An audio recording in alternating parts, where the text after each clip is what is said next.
Hello everyone, welcome to my next video. In the previous video we had learned about constraint. In this video we are going to study about different constraint. Constraint ensures database integrity, thus are sometimes called database integrity constraint.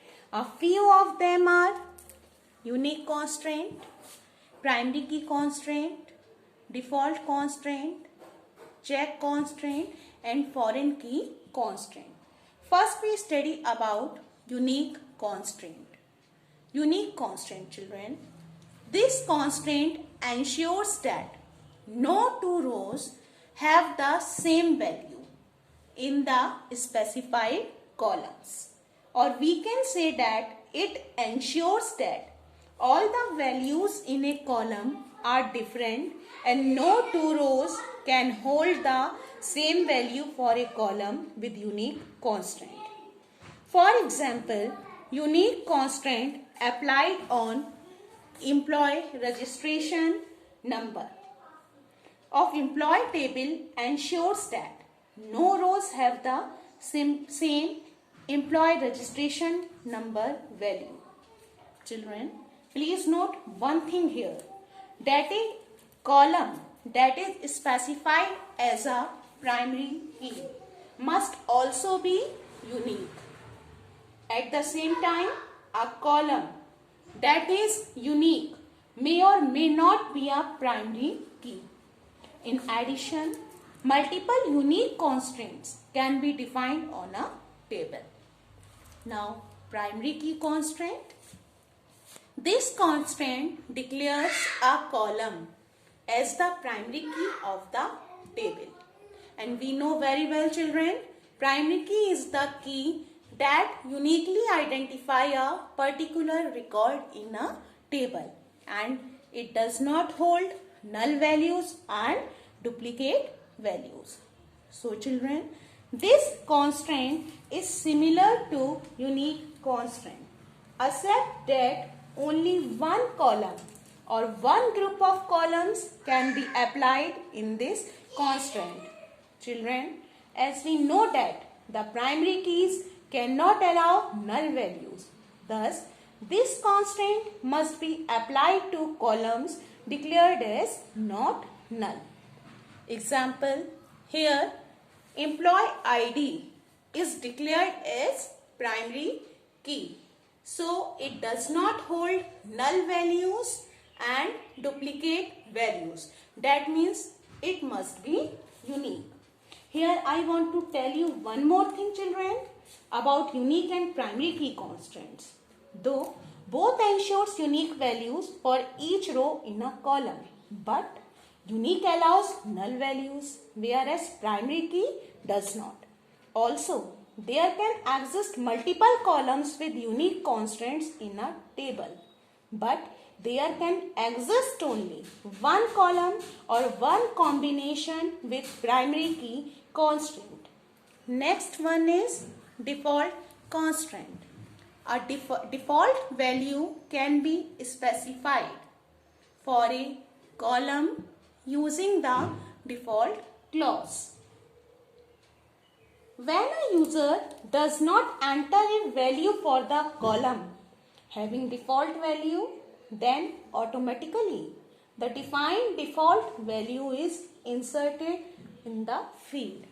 Example, here we can declare the default value of grade as E1.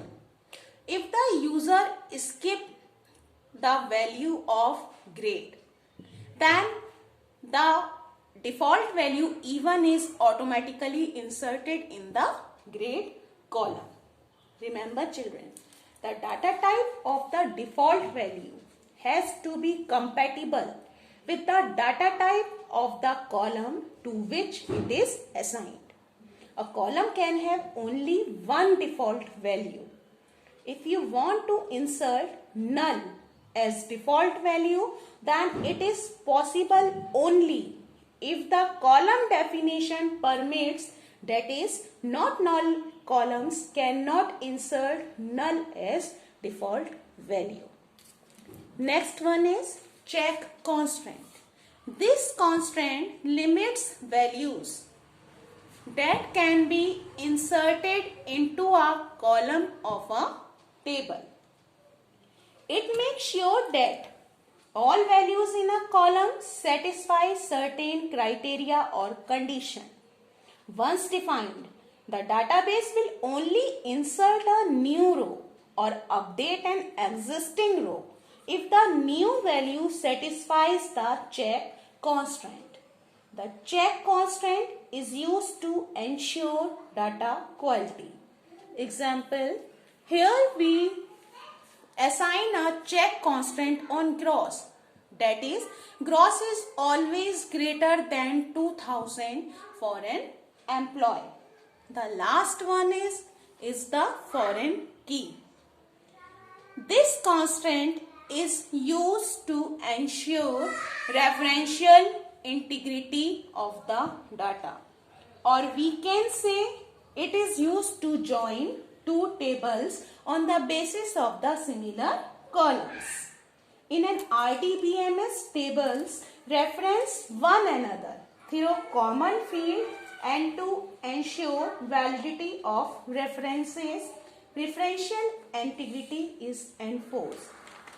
As we know that referential integrity is a system of rules that a DBMS uses to ensure that relationships between records in related tables are valid and that users don't accidentally delete or change related data.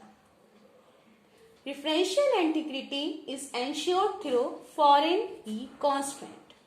Remember children, whenever two tables are related by a common column or set of columns, then the related columns in the parent table or primary table should be either declared a primary key or unique key, and the related columns in the child table or related table should have foreign key constraint. In this example, EMP ID is the primary key for the employee table, and in this example, that is the department, EMP ID, that is the primary key of the employee table, act as a foreign key. This is the parent table children, or we can say primary table, and this one is the child table or the related table. Here both the tables are related through common column, that is EMP ID.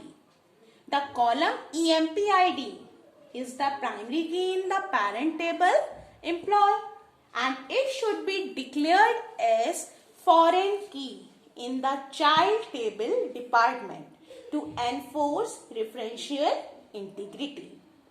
Notice that the related column employee ID in the child table department has been declared foreign key through references clause. Here EMP ID is the foreign key, employee is the parent table name, and EMP ID is the primary key of the parent table. That's all for a day. I hope you all understand matter very well. Stay with us for the next video. Till then, stay safe, stay home. Thank you.